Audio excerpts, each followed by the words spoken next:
Hola amigos y amigas de Epicentro, estamos en Arequipa, en el Festival Arequipa, ya saben que lo disfrutamos muchísimo y ya hemos empezado esta cobertura especial y ahora tengo una entrevista con un autor que me gusta mucho, que es argentino, ganador del premio Alfaguara en el 2014.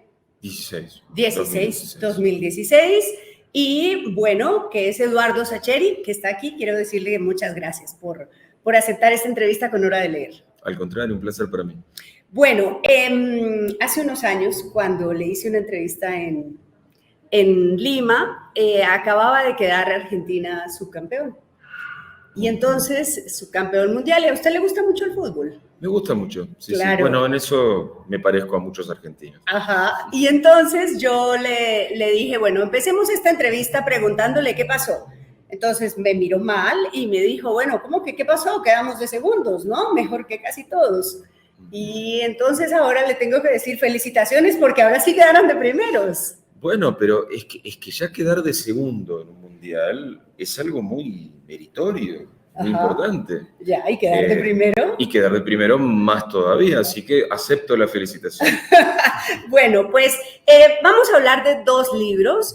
Este es el más reciente, Nosotros dos en la tormenta, que es una novela política, dura, una novela con una historia verídica sobre Argentina, ya veremos los detalles. Y vamos a hablar también del anterior. Esta es la penúltima, ¿no? Exacto, sí. Es El funcionamiento general del mundo. Y esta es una novela realmente muy tierna. Tengo que decir que es como, hay una novela suya, que es por la que habíamos hablado la vez pasada, que es Ser feliz será esto. Que habla sobre la paternidad, sobre un hombre que descubre que es padre, ¿no?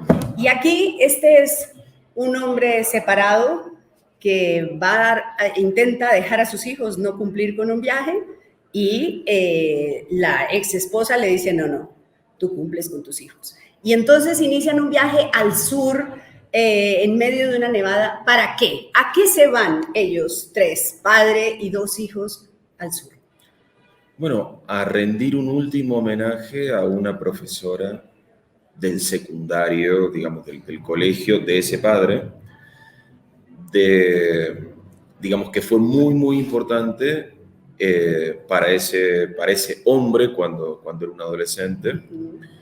Y bueno, en el viaje tendrá que ir explicándole a sus hijos por qué semejante viaje, semejante sacrificio, porque tienen que hacer 2.500 kilómetros internándose en la Patagonia en pleno invierno. Con ropa de verano. Con ropa de verano porque se iban a ir a las cataratas del Iguazú en el norte de la Argentina y de repente este padre toma esta decisión intempestiva porque, bueno, se le impone cumplir este homenaje y explicarse con sus hijos adolescentes, bueno, lo lleva a narrar por qué esa profesora ha sido importante y, bueno, ahí se despliega toda esa parte de la novela del pasado. En las primeras páginas, en la primera tal vez, nos queda claro que la profesora está muerta, ¿no? Por eso emprenden el viaje. Pero yo tengo que confesarle que durante toda la novela esperé que no estuviera muerta, porque me parecía tan fascinante el personaje de la mujer que decía, no puede estar muerta. ¿Cómo se construye un personaje de una profesora que es tan entrenadora de un equipo de fútbol, tan valiente y tan lúcida, tan capaz de ver las raíces de la conciencia, de la condición humana en el fútbol? Claro, se trata de 1983, ese pasado, donde, claro, las mujeres no tienen en la Argentina ese lugar que hoy, por suerte, sí están teniendo en el fútbol, de poder jugarlo, de incorporarlo como una cosa más de sus vidas. En aquel momento esa profesora es una transgresora, una friki, una cosa rara. Claro. Esto de que sepa de fútbol, entrene a un equipo en ese torneo juvenil, en ese torneo dentro de la escuela, Y claro, y es la desesperación la que conduce a esos muchachos a aceptarla como entrenadora. No es el deseo, De que, no es el feminismo, sí, sino sí. es, si no tenemos quien nos entrene, vamos a quedar eliminados y no queremos quedar eliminados porque se nos va la vida en esto. Sí. O eso nos parece cuando tenemos 15 años. Entonces es una mezcla entre una mujer que sabe mucho de fútbol y un grupo de muchachos desesperados que están dispuestos en su desesperación a aceptar que una mujer, y lo digo con toda la carga que tiene para ellos, les diga cómo pararse en la cancha y cómo enfrentar los desafíos. No vamos a hacer mucho más spoiler, pero hay otra mujer. En todas las historias de adolescentes hay pues estas combates hormonales, digamos, estas explosiones hormonales, pero aquí la chica aparece en un papel fundamental en la novela.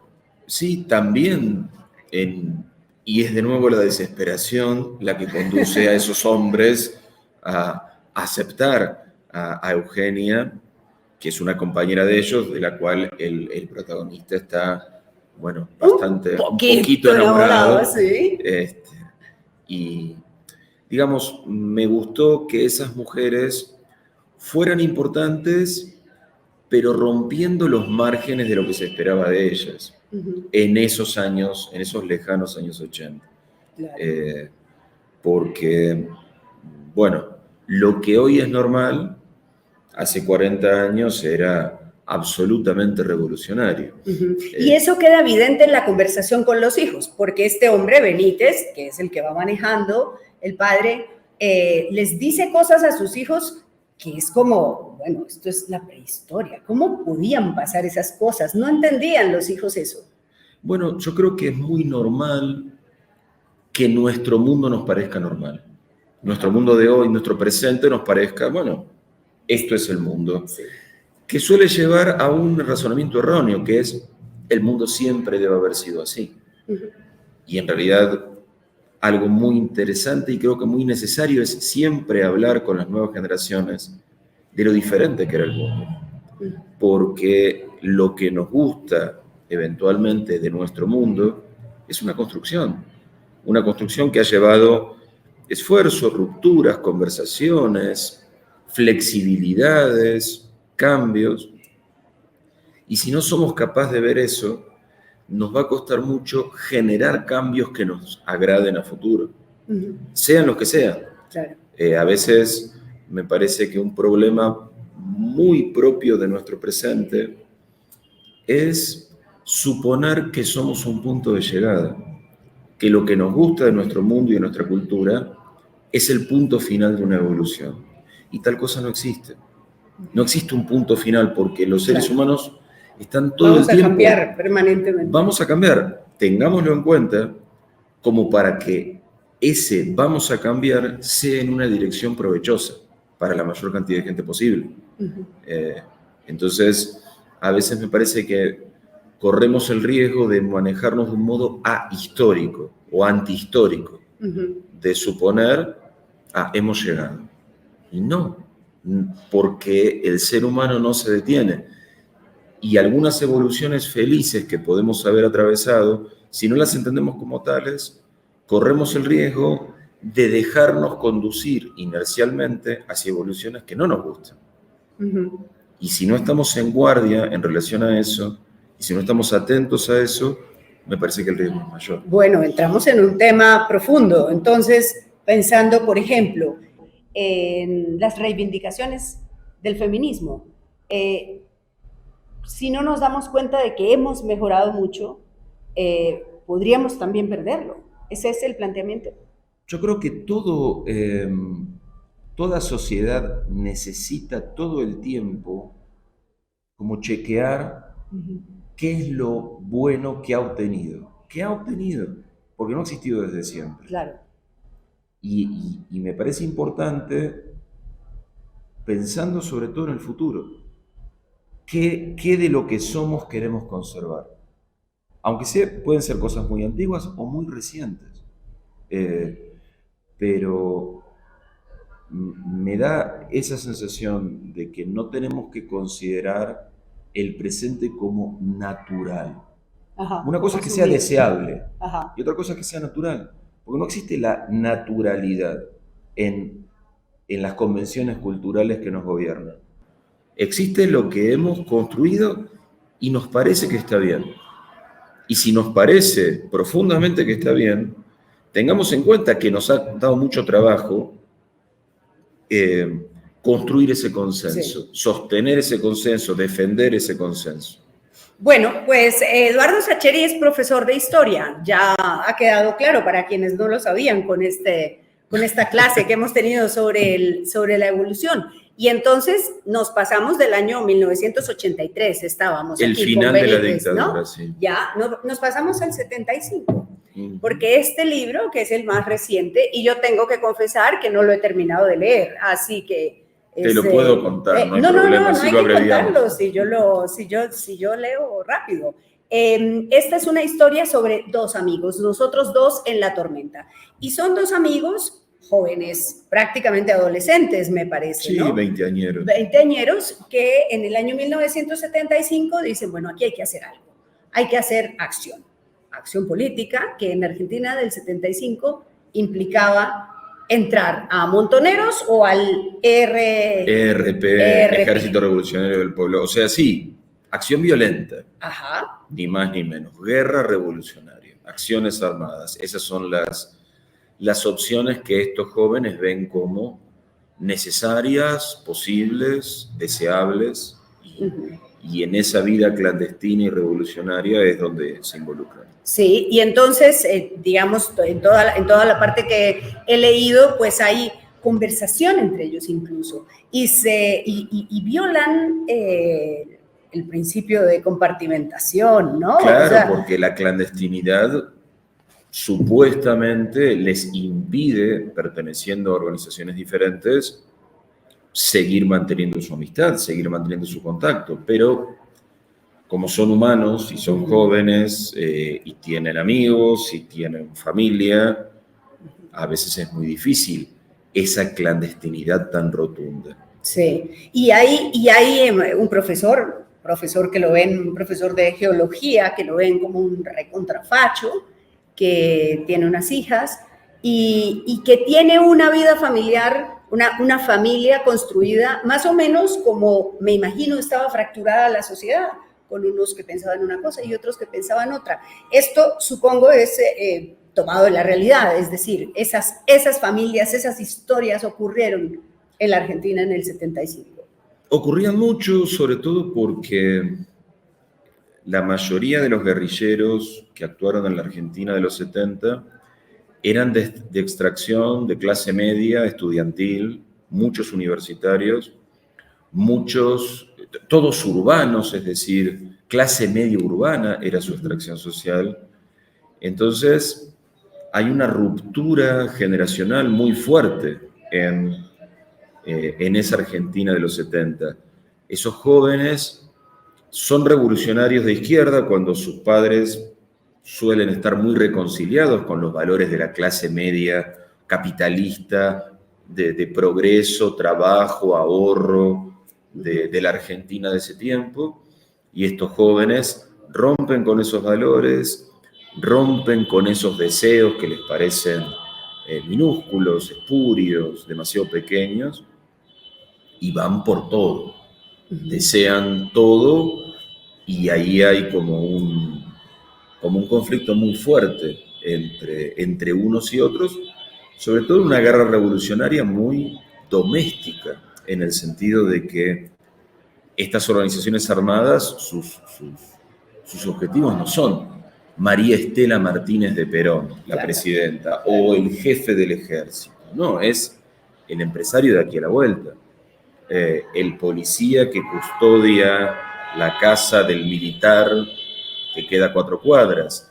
Eso le da el profesor al que odiamos porque es el que nos da la clase. Claro. Y porque le cuenta las ausencias. Y le cuenta las ausencias a la chica. chica. Entonces, hay una tensión y una crueldad y una tragedia subyacente muy grande en en esas decisiones y en esas estrategias.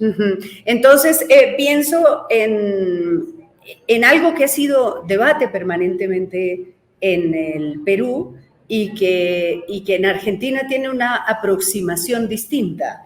En el Perú, quienes optaron por la vía armada son llamados terroristas y no hay posibilidad de perdón ni olvido. Pagan 25 años de cárcel y salen y dicen impunidad, porque hay una convicción de que debería haber sido o la muerte o la cadena perpetua. Entonces, hay ahí un asunto sin resolver. Pero Argentina ha asumido esto de una manera distinta. Y lo pregunto porque hay literatura alrededor de esto y porque hay películas, porque se aproxima como, bueno, fue un proceso histórico que vivimos. En Argentina no sé si hay mucha literatura o cine sobre la violencia política anterior a 1976, al golpe militar. El golpe militar creo que sí ha suscitado muchísimo cine, muchísima literatura, muchísimo teatro, con mucha lógica, por otra parte, por los abusos,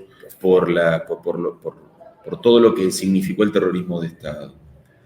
Ahora, este periodo de la violencia armada durante los años de la democracia del peronismo, entre el 73 y el 76 hasta el golpe militar, es un tema muy poco trabajado. Y es un tema en general incómodo porque en general se evoca a las acciones de estos grupos, de montoneros, del ERP, despojándolas de su costado violento. Se los cita como militantes sociales, jóvenes vinculados con las reivindicaciones sociales, pero no se suele recordar, porque resulta incómodo, esta centralidad de la lucha armada. Bueno, de hecho, en el arranque del libro hay una ejecución así tremenda, que es, y además narrada con una ansiedad que me movía el corazón, pero claro, había ejecuciones, había este tipo de acciones, ¿no? Yo te diría que cuando uno conversa con esos antiguos guerrilleros, ellos reconocen, admiten y a veces reivindican esa centralidad de la violencia, que la violencia tenía en sus vidas. No les agrada demasiado esta revisión edulcorada, un poco, ¿cómo decirte?, deslavada de su pasado. Algunos siguen reivindicando esa violencia como era el camino, otros dicen, no, la verdad que nos equivocamos, pero no me encuentro con exguerrilleros que desconozcan esa centralidad. Y casi te diría que les frustra un poco esa revisión tan... suavizante. Casi me atrevería a decirte mojigata de ese pasado. Que bueno, que es algo, perdón que vuelva a esta reflexión histórica, es algo que hacemos mucho en el presente, de los pasados que no encajan demasiado con nuestro presente, en lugar de analizar esa tensión, tendemos a modificar nuestra visión del pasado. Como si, esto es incómodo, no movamos el pasado. Y no está bueno, porque tergiversar nuestro pasado implica entenderlo menos. Y para conocer nuestro presente necesitamos entender lo mejor posible el pasado, todos nuestros pasados. Y nuestros pasados latinoamericanos están llenos de violencias. No solo de violencias guerrilleras, también de violencias estatales. Estamos llenos de, digamos, ¿cómo decirte? Cargamos con unos pasados nacionales donde la violencia era una herramienta política, legítima, cotidiana, aceptada, naturalizada. Hoy en día no nos manejamos de ese modo. Es así.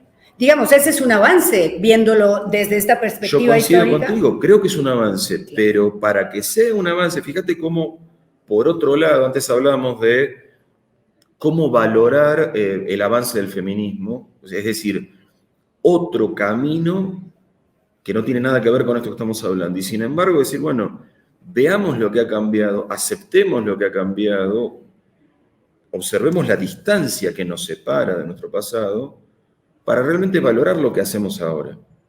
Y lo mismo en este terreno. Pero me parece que a veces, en lugar de aceptar la hondura de la tragedia, de cómo nos manejábamos, fingimos que nos manejábamos de otro modo. Y eso me parece que no está bien. Sí. Bueno, hay un tema sobre el que quiero preguntar para terminar, que es sobre una cierta obsesión que veo del escritor con la paternidad. Ser feliz era esto. Hay este libro que es muy sobre la paternidad también. En hay una relación de Antonio con su padre que no está de acuerdo, pero que se aguanta a su hijo y lo sigue queriendo. Hay mucho de eso como una línea que atraviesa las obras suyas. Es posible porque te diría que más allá de los cambios que uno genere de libro a libro, en sus búsquedas, en sus tramas, creo que siempre es la misma persona la que escribe. E indudablemente, para mí, la muy temprana pérdida de mi padre, a quien está dedicado este libro, además con una dedicatoria preciosa y que intuye un dolor fuerte. Papá, para vos, papá, por lo mucho que aprovechamos el tiempo que tuvimos y por esa última vez, única vez, que te vi llorar. Mi padre fue una figura esencial de mi vida. Su pérdida muy temprano en mi niñez marcó mucho también mi crecimiento y el modo en que se produjo ese crecimiento. Y mi propia paternidad, te diría que es de lo que más me importa en la vida, mucho más que mis libros o que mi trabajo. Entonces, supongo que esas cosas necesariamente se contagian en lo que escribo. Sí. Y esas obsesiones están presentes. Sí, bueno, ya no sé si hubiera querido ser alumna del profesor Eduardo Sacheri de historia. Habría tenido que estudiar muchísimo. Sí, muchísimo. No, fuerte, porque además lo dice en su cuenta de Twitter. Dice, bueno, están domingo en la tarde. Los tengo los días lunes. Los tengo los días lunes. ¿Cuándo voy a recordar que mañana a un tenemos adolescente? Examen. Pero es lo lógico. Para un cerebro adolescente, cuyo, digamos, que piensa que el futuro son los próximos 5 minutos, no le voy a avisar el viernes, lo que voy a avisar el mismo domingo. Es un acto de bondad, lo estás malinterpretando. No, sí, claro. Bueno, pues muchas gracias por estar aquí. Prometo terminar la novela. Esto me encanta y gracias por esta entrevista para Episodio. Y usted recuerde que no lo encuentre el diluvio sin un libro debajo del brazo. Hasta pronto.